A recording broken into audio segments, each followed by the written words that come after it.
Welcome back, everyone. It's good to see your smiling faces again. And if you're new here, greetings and salutations. You're with Mikey. We're in the garage. Today I want to teach you how to do a refresh of your M Sport brakes. This also applies to every other set of 2 and 4 piston caliper Brembos out there.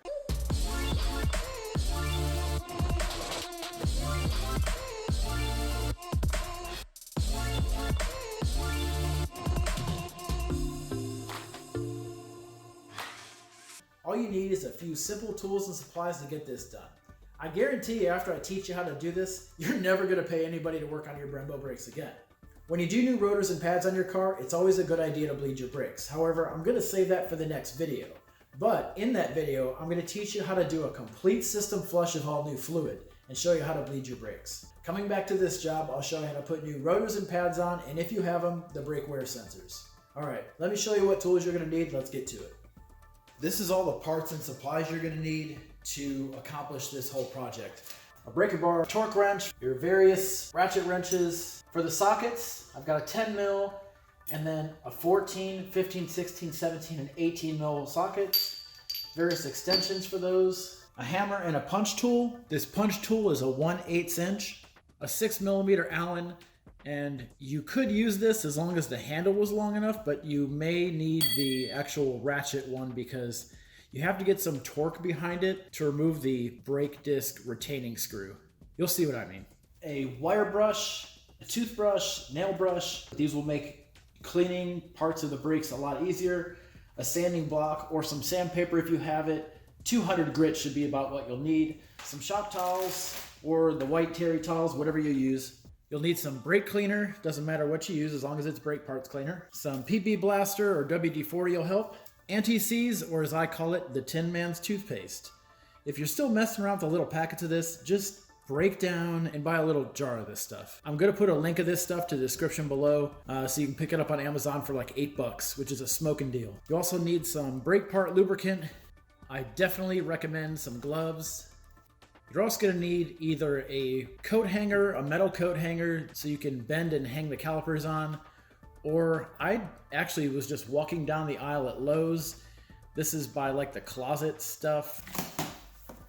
My goal was just to replace the factory 2-piece aluminum hat brake discs that came on the car. These are, no joke Brembos. Same thing that comes on the car. I got these on Rock Auto. I think it was $115 for the rear, $123 for the front, something like that. And they do come with the retaining screw here. I also picked up a set of the brake hardware. I think these were $8 or $9. I'll put a link to this in the description below. And you should always replace these when you replace your brake pads. These get hot, worn out just like any other part. These are the brake pads that I got. It's a Power Stop Z26. These are a carbon fiber ceramic pad. Don't freak out if the pads you bought don't have this little metal plate on the back. This metal plate is to help reduce heat transfer from the pad to the piston that's inside the caliper on the brakes. Don't forget your jack pads, and you're going to need your jack stands and your jack to get the car up. And of course I have my custom scrap wood ramps that I made. I use these because I don't have enough room to get my jack underneath the front center jack point or the rear center jack point. So I roll the car up onto my ramps. That way there's enough room to get my jack under it, jack up the car, and that way I can put it on my jack stands. I also use these little gray mats. I put these gray mats on the floor underneath whatever corner of the brakes I'm working at. That way if I spill any, fluids, it'll get on these little pads instead of the floor. Real quick, I don't want anybody to get confused between M Performance and M Sport. They're close in size, but they're still different. I'm not sure if the calipers are different at all. Maybe the size pistons are different from the M Sport and M Performance, but they are still both 4-piston front, 2-piston rears. Now, I do know that the rotors are different sizes. The M Performance rotors in the front are 370 by 30s, whereas the M Sports are 340 by 30. The rears are a little bit closer though. The M Performance rears are 350 by 24, and the M Sport rears are 345 by 24. So yeah, they're close, but they're still different. I just don't want you to get confused when you're ordering parts for your car. So I'm going to start with the back of the car. Obviously, jack your car up and make sure it's secure. And it has to be secure in a way that the car will not roll, because you have to release the parking brake on the car in order to get the rear rotor off of the vehicle. All right, grab your punch tool here and put the punch on the end of these pins. You don't have to hit them very hard. Just tap, tap, tap the pins. Just tap slow and steady. It doesn't take much pressure. Just be cautious. If you start hitting it too hard, the punch tool may slip off the end of the pin and then you're beating on your caliper. I'm just going to push them out until I can at least wiggle them with my hand. Here's a better view of the rear caliper. So I'm going to push on this part of this retaining spring and I'm going to slide the pin out.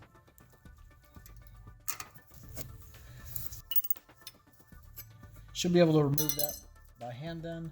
And then you can just slide the other pin out. Now before I remove the pads, I'm going to go up, I'm going to pop the hood, and I'm going to open up the brake master cylinder reservoir. We need to remove this panel so we can access the brake master cylinder, which is right under this. So grab your trusty rusty 10mm socket, and we have 1, 2, 3 quarter turn fasteners. And then pinch this, and it pops right out. Right here, this is the brake master cylinder. All you need to do is loosen the cap. You don't need to take it off though. Leave it on top of that brake master cylinder. That way there's no chance of any dirt or debris actually falling inside there. The reason behind loosening the cap is so it opens the system pressure-wise, so it makes it easier for us to push the pistons back in the calipers, which we're going to do in a second. Next, we have to remove the pads from the caliper. It's easier to push these pistons back in by just forcing the pad to the side. Use the brake pads for leverage. Use them to squeeze the pistons back into the calipers and just go back and forth until you have enough room to actually slide one of the brake pads out. Now this one has the wear sensor on it, and I already have new wear sensors, but I'm not just going to trash this one and kill it just in case the new one doesn't fit. So I'm just going to use my screwdriver and pry it off like that. And slide the pad out. As soon as you're done with that, tighten the cap on the brake master cylinder again. This way you're introducing less moisture into the system. On this car, the brake wear sensor actually runs through what is connected to the cap of this bleeder valve. We're going to replace this, but I'll show you that in a minute. Now, in order to get the caliper off the hub, there are 2 bolts. One down here and the other one right here. Now, if you look in here, there's really not much space, and you've got the brake line here, you've got suspension components and stuff in the way, and then you've got just the wheel well itself. So it's really hard to get a big wrench or anything in here. I'll show you a little trick, something I use sometimes. I'm going to hold the socket in place on the bolt so I don't strip it. I'm going to use a larger wrench, and I'm going to crank on the large wrench just to create more leverage, and that'll loosen it up. I did soak it with PB Blaster. It's still really hard to get this thing moving. Same thing with the one below it. I'll use a wrench.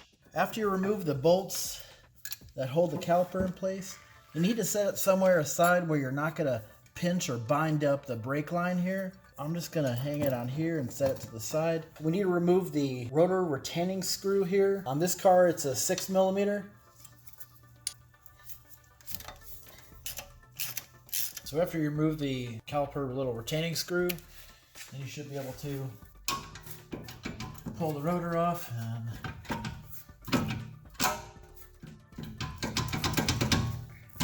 this is sticking on the brakes. There we go. Now that the brake disc is off the car, clean all the parts here. And we also need to remove the brake wear sensor and put a new one on. Because the parking brake is here, I'm not just going to spray brake cleaner all over the place. I'm going to spray it onto my rag, and then I'm going to wipe things down. I started scrubbing the hub with a wire brush, but it just wasn't working well enough, so I switched to the 200 grit sandpaper. I scrubbed all the excess rust off of the hub. You need to have a good clean surface for the brake disc to mount onto. Also, the end of the hub here is what the wheel mounts onto. That needs to be really clean as well. In the process of doing all this sanding, you're pushing all kinds of crud into the threads or the bolt holes here for the wheel bolts. So just use a toothbrush. You probably use some compressed air, but I don't feel like turning a compressor on it. I know not everybody has a compressor, so I'm just going to use a toothbrush. If the rotors you bought don't have a protective coating on it, like these don't actually, and this actually has a little bit of like a film on it, they usually coat them with a grease or something to prevent them from rusting until somebody buys them. But I'm going to clean both sides of these. Make sure you clean inside here where the parking brake comes in contact with the brake rotor as well. So as soon as you pull the old one off the car, it's usually a good idea to grab the new one and the old one together and compare them just to make sure they're exactly the same size. That was one thing I was kind of worried about it, because you know, anytime you buy parts online, you're always iffy and wondering if they're actually going to be the right part and they're going to fit. So these are the exact same size, you know, height-wise. The thickness of the rotor is the same. Now, if you put the hat on the ground on the rotors, you can feel that they're both the same height too. So I know that the distance from the hat to the back of the rotor here is exactly the same on both. Does that make sense? So I've got everything I need to get everything put back together. And before I start though, I want to check the hardware that I bought to make sure it's the same thing of what I just pulled off the car. The brake pads that I bought, these Power Stop Extremes, actually it said that it came with premium hardware, but these look completely different than the ones that are on the car and the ones that I bought. Even the ones that I bought are different because there's this extra little clip on here. They're identical except for this piece, but these are the same. Definitely not the same as the ones that came in the brake pads. Check the pins to make sure the pins are the same size. You know, being all scientific, holding them between my fingers. That'll do, pig. To reassemble everything, we've got to put the new brake disc back on the car. You have to line up the retaining screw hole with where it goes on the hub.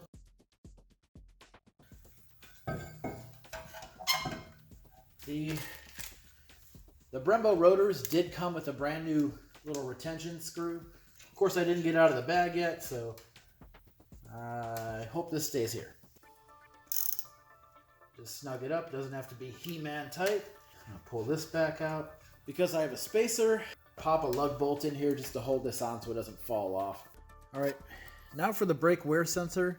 All you got to do is follow it back, and it's clipped into here. This clip is broken. On this one, there's a tab.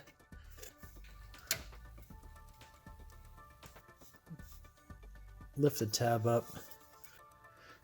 There's another clip in here and another one over there you can't see behind the spring. You need to grab your 10mm socket again so we can loosen this nut to get back at where the brake sensor connects into the little box. Once you remove the little nut,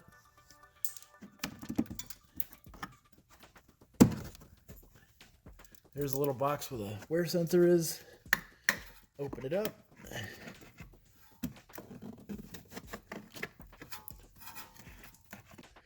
To remove this, all you need to do is push on this tab here and pull out. All right, so I got the new one here, the nice shiny one. And just like I did with the brake caliper, I want to make sure that these are exactly the same.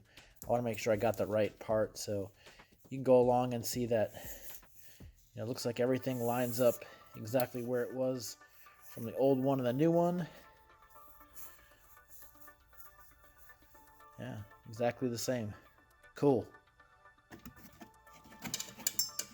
And just like removal, do the exact opposite to put the new one on. Plug it back in. I think you heard the click. And you see the rubber here where this actually fits in. Right there. Close the cover. And we're going to put the bolt back on. Snug it up. We need to put this back in. The other clip is back in here behind the spring. You'll see it when you get in here. You'll definitely need a light though. Also make sure you secure the clips again. I don't think I said it yet, but there are sometimes when I do things like this, I'll take a picture or a small video clip of the area just to make sure I got everything back where it needs to go. Push the wire back in place. I'm just gonna let this dangle here because we still have to put the caliper back on. Before we put the caliper back on the car, we do need to clean it. And I'm not talking just cosmetic stuff either.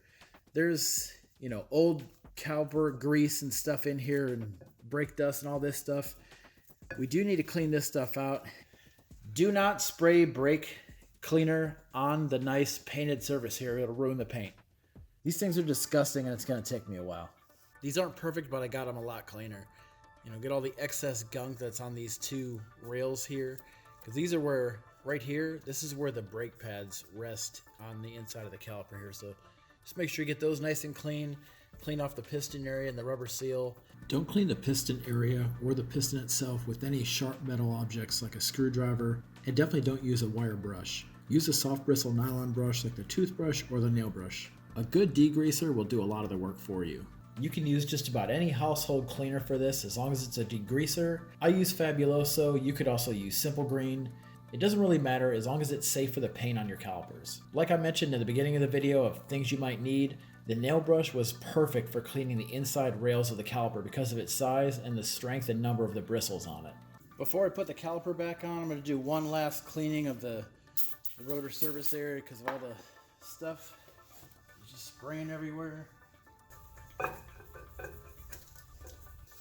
Alright, so I've got the bolts almost all the way snug down, and you're not going to be able to fit a torque wrench in here obviously, so tight is tight. You don't need to use the wrench like I showed you to loosen the bolts. That'll make them too tight. Alright, home stretch. Last thing we have to do is put the pads back in, then the pins and the little spring retaining clip thing. If your brake pads don't have this shim already attached to it, you're gonna have to put some of the brake lube underneath that and then the shim, and then put more brake lube on top of this shim. Make sense? Because you don't, just like anything else here, you don't want metal on metal contact because this is a huge culprit of brake squeaking. The way they go in, obviously the pad side goes towards the disc. Easy enough, right? Like I mentioned in the beginning, this is my brake lubricant. I try to keep brake in one hand and do everything with the lubricant in the other hand. So I only get brake lube on one hand and not both.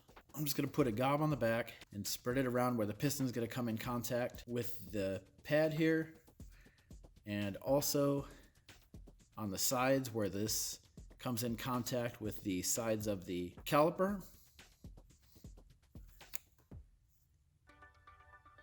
And that's it. And then all you need to do is slide it in. The pistons are already pushed in because we did that earlier.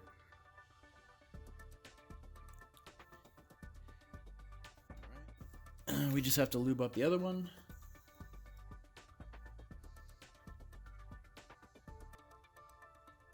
All right, and then slide this one in on the other side.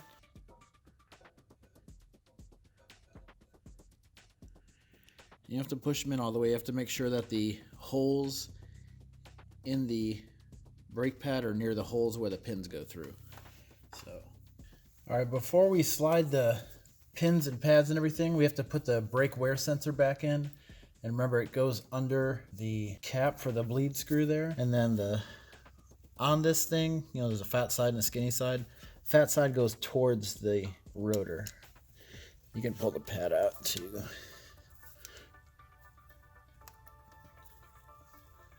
Just push it in place and it clips in. That's it. Make sure you tuck that wire from the brake sensor into that groove on the caliper. On the pins, this is what crushes and holds the pin. It gets squeezed inside the caliper when you push it in. I'm going to put some of this lube on in the little seam here. I'm going to lube up the pin itself also. All right, then you just need to slide one of the pins in. I'm going to do the bottom first.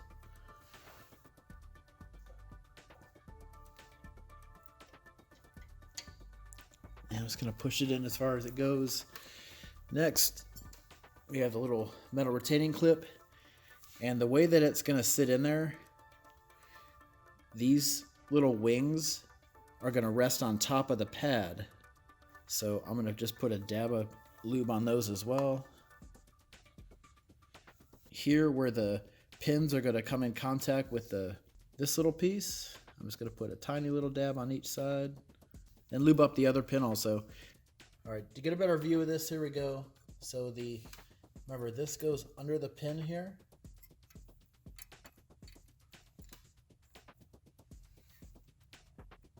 Then you have to push the other end of this in order to get this pin into the caliper.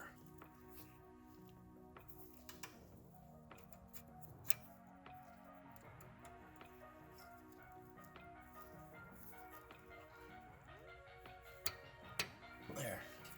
That's as far as I can push it in with my fingers. So I just need to grab the punch, put the punch on the back of this, tap it in, and that's it.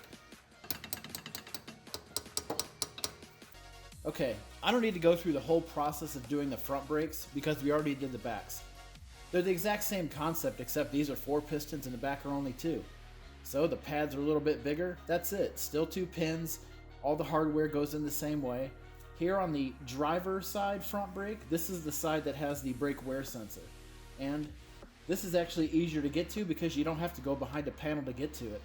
So just clips in here, and there's 2 points where it mounts to metal hangers that are on the suspension components here, and the little trap door here. This is where the center connects. That's it.